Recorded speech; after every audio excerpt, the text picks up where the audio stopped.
കോതമംഗലത്തെ റിസോർട്ടിൽ സംഘടിത കുറ്റകൃത്യത്തിന് സംഘം ചേർന്നെന്ന കേസിൽ അർജുൻ ആയങ്കിയെ പോലീസ് കസ്റ്റഡിയിലെടുത്തു. പ്രൊഡക്ഷൻ വാറണ്ട് തലശ്ശേരി സബ് ജയിലിൽ ഹാജരാക്കി. തുടർന്ന് അർജുനെ എറണാകുളത്തേക്ക് കൊണ്ടുപോയിരിക്കുകയാണ്. വിവരങ്ങളുമായി മിഥുൻ പിള്ള ചേരുന്നുണ്ട്. മിഥുൻ, ഒരുപക്ഷെ ഈ അർജുൻ ആയങ്കിയുമായി ബന്ധപ്പെട്ട് ഏറ്റവും വലിയ വിവാദം ഉണ്ടാക്കിയ ആ പ്രശ്നങ്ങൾക്കൊക്കെ തുടക്കമായത് ഈ കോതമംഗലം റിസോർട്ടിൽ ഈ ഒത്തുചേർന്നതാണ്. ഇപ്പോൾ ആ കേസിലും അർജുൻ ആയങ്കിയെ പോലീസ് കസ്റ്റഡിയിലെടുത്തിരിക്കുകയാണ്. വിവരങ്ങൾ പ്രജിത്ത്, അർജുൻ ആയങ്കിയെ കുട്ടമ്പുഴ പോലീസാണ് ഇപ്പോൾ കസ്റ്റഡിയിൽ എടുത്തിരിക്കുന്നത്. പ്രൊഡക്ഷൻ വാറണ്ട് തലശ്ശേരി സബ് ജയിലിൽ ഹാജരാക്കിയ ശേഷമാണ് അർജുനെ എറണാകുളത്തേക്ക് കൊണ്ടുപോയത്. കോതമംഗലത്തെ കേസുമായി ബന്ധപ്പെട്ടാണ് കൊണ്ടുപോയത് എന്നാണ് നമുക്ക് ലഭിക്കുന്ന വിവരം.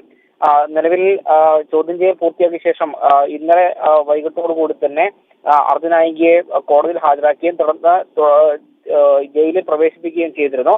അതിന് തൊട്ട് പിന്നാലെയാണ് ഇപ്പോൾ ഈ എറണാകുളം പോലീസ് അല്ലെങ്കിൽ കുട്ടമ്പുഴ പോലീസ് കണ്ണൂരെത്തി പ്രൊഡക്ഷൻ വാറണ്ട് സബ് ജയിലിൽ ഹാജരാക്കി ഇയാളെ എറണാകുളത്തേക്ക് കൊണ്ടുപോകുന്ന സാഹചര്യം ഉണ്ടായിട്ടുള്ളത്.